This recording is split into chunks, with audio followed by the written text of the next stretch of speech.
What's up, peeps? Nick Battle, aka NinosCorner, man. First off, if you like this content, go hit that subscribe button. And if you're listening to this on the podcast, go give me a 5-star comment, 5-star review, 5-star like, something. Helps out so much. But first off, guys, I want to thank you guys, man. You guys got me up to 500 subscribers in literally less than 2.5 weeks. I'm up to like 530 or something now, guys. Let's keep getting those numbers up, get this great Texas content out there to the masses, and let's get this thing rolling. But today, we are going to talk about the new commit at Texas, 5-star quarterback Maalik Murphy from Gardena, California. If you guys listened to my podcast yesterday, you guys understand that he was supposed to come and visit Texas this week. That visit didn't happen. It was supposed to happen, but I kind of projected that I thought he was going to commit after that visit. As soon as I put the podcast out, literally 3 hours later, Maalik Murphy committed to the University of Texas. What does this mean for Texas, guys? This means Texas, we get our 5-star bell cow, like QB for this class. So this 22 class was loaded with great quarterbacks, especially from the state of Texas. But what did Sark do? Sark went out of state, got his guy, Murphy, from Gardena, California, 5-star quarterback. And this kid has all the measurables, guys. 6'5", 235-pound kid. Just had a birthday yesterday, made that pledge on his birthday. This is a great pickup. And I actually say this because I think he's going to be a rainmaker when it comes to recruiting for this, this wonderful school, right? So there's already been a couple guys, and I told you this guys yesterday. There's 2 wide receivers who have expressed great interest with playing with him. And both of these guys are fringe 5-star wide receivers. You got Kevin Coleman, awesome. I mean, he has said that he wants to play with Murphy. And you got CJ Williams out of California also. He's a fringe 5-star wide receiver. This kid is a beast also. I mean, it'll be a great pickup to have not only those 2 guys, but you already got Winfield, who's here from Texas, and you got Evan Stewart, who's kind of like on the fringe list there too, who maybe wants to come play at Texas. You could have one of the best wide receiver hauls we've seen here at Texas in a very long time. I told you guys what Murphy kind of looks like to me. Everybody wants to, say, hey, he's baby Cam because of his size. Nah, not to me, guys. I think his arm talent is like a Jameis Winston arm talent. Let's hope minus the INTs and the fumbles. But also Josh Freeman. I told you, like all this yesterday, guys. Josh Freeman was my comp here, especially for just a Big 12 guy. Freeman was a big guy, 6'6", 235 pounds, was mobile, but not mobile to scramble all the time, mobile to make those throws on the run. Another guy who I think he's very similar to when it comes to arm talent. And I want to thank one of you guys who left a comment for me yesterday. One of my, folks on this channel left a comment and said that he reminds him of Byron Leftwich, just a right-handed version of him. Man, that's a great comp. I didn't even think about that. That's from one of you guys. One of you guys said that. Appreciate that. That's a hell of a comp. Byron Leftwich.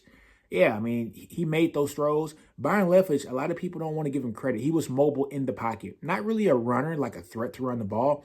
Very mobile in the pocket. It's different from being a mobile guy who can run like Mike Vick or, Action Jackson, Vince Young, guys that can just take off and run, And it's different to have a guy who was a quarterback who was mobile in the pocket. And that's what I think Maalik Murphy is, mobile in the pocket. Byron Leftwich was the same way. He could step up in the pocket. He can roll out just a little bit. Wasn't going to wow you with his speed. But anytime he had the threat to use those legs, he was able to use those legs to find people downfield. He did it at Marshall. He did it in the league for a long time. And now, he is just, coached the offense for the Super Bowl winning Tampa Bay Buccaneers. So I think that's a great comp also. Byron Leftwich is a really, really good comp. I didn't even think about that. Thank you to the listeners for actually giving me that. But, guys, what does this mean for Texas? This means that we got our guy. We have our guy at quarterback.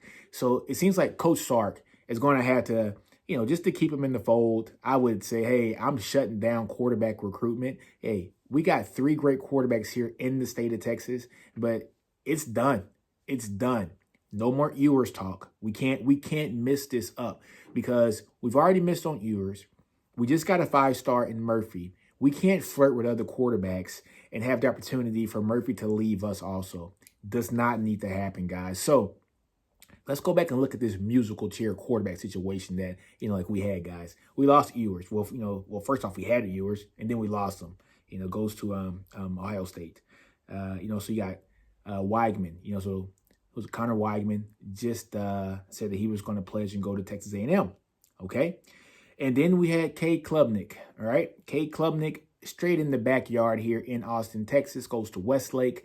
Just won the state national champion. Well, just won the state championship game against Ewers. Really outplayed him with a hurt shoulder, a hurt throwing shoulder, like at that.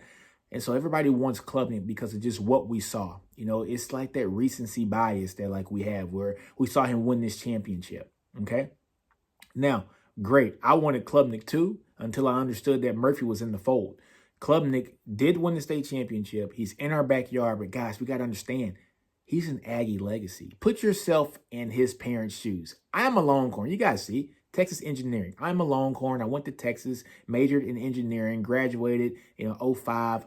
I am a Longhorn through and through. Would I want my son to go play at A&M and I'm a Longhorn?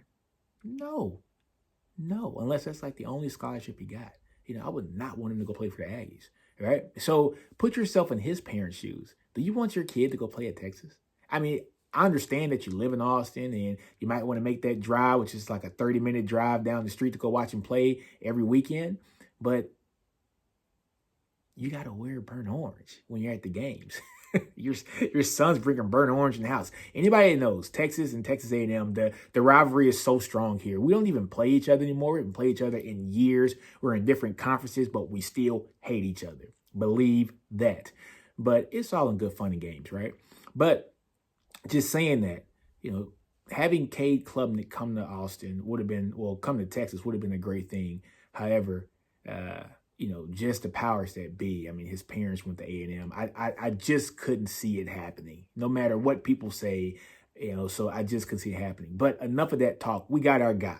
Maalik Murphy, guys. Like I told you, 6'5", 230, 235. A lot of people have been saying, hey, well, he hasn't played yet. He's been on the JV team. He's done this. He hasn't done that. He's already a 5-star, but hasn't actually shown anything, in his play on the varsity level. We don't need to. And saying that, guys, you don't need to have a guy that is going to be on the varsity team and show all this stuff right now, because Texas is bringing him in to potentially start here in the next 3, maybe 4 years, probably the next 3 years, right? We got Casey Thompson. We got Hudson Card. Both of these guys are gifted and talented. You don't think Sark takes this job without knowing that both of those guys can ball out. So those guys got at least 3 more years to play here. Or, yeah, Casey has 3, and I think Hudson has like another 3 also, maybe 4. So you let these guys battle this out. The guy who wins this has his starting job, guys, for the next 2, maybe 3 years. You let that happen, and then Maalik Murphy comes in after that and has the opportunity to start. So you get this talent, this guy with this amazing arm, this guy with this athletic ability, and you let him play, or you let him sit, watch the starter for a couple years, let the game slow down for him, and then by the time his red shirt sophomore year, or maybe true sophomore year, he is ready to come in and be that guy. It's going to be interesting. It's going to be great, guys. I am excited about this commitment. I think it's going to pull in a bunch of kids that are going to want to come play with him. Hey, Texas is starting off to a great role here. It took Tom Herman until the summertime to get his role going. Right, so he didn't start getting those recruits coming in until the June, July timeframe of his first real year here on campus. Charlie Strong, it took a while to get it rolling, basically November, December timeframe. But Sark's coming in and getting immediate impact. 5-star quarterback, 5-star running back, fringe 5-star wide receiver, maybe best wide receiver in the state of Texas. We definitely got the best running back in the state of Texas, and we got now the best quarterback in the state of California, are all here already. And we just picked up another commit yesterday that I'm probably going to have a whole nother episode on. You know what, guys? I'm going to briefly talk about that. Travell Johnson, inside linebacker, just committed to yesterday. All right, this is amazing, man. I love this film. I was very high on this year's class in 21, Blackwell's and Cook's, film. But I think Johnson's film is much better. The kid is a heat-seeking missile. He's a little undersized, maybe 6'1", like 200 pounds. But you put him in this pressure cooker here at Texas. You put him in like the set it and forget it mode and let him beef up to about 220. You got you a Big 12 linebacker, a guy that's going to go sideline to sideline, pretty much like what Overshawn does right now. Sideline to sideline, does his thing. The kid is a special teams ace. If you just look at his film, right? The second play on his highlight film is him coming down on a special teams play and knocking the crap out of the ball runner around the 10-yard line. You know, Sark said that he needs more inside linebackers, more linebackers in general. He needs more depth there because he likes that depth there because those guys end up playing a bunch of special teams. And that kid is a special teams ace also. So good pickup to that. And if you haven't seen that highlight, go to Texas Football Talks, you know, their page on Twitter. They actually have the highlight up there. Good content there also, guys. So on that note, guys, we got Maalik Murphy. He is our guy. He is our 5-star quarterback. He's going to be our bell cow here. This is going to be some great stuff, guys. I'm excited about this. This means a lot to Texas. We have our guy, even though we didn't get a guy from our own backyard, you know, which a lot of people are probably going to say, hey, we could have got, you know, Ewers or Klubnik or Weigman. Who cares? We got a 5-star coming in here. We're going to do some great things.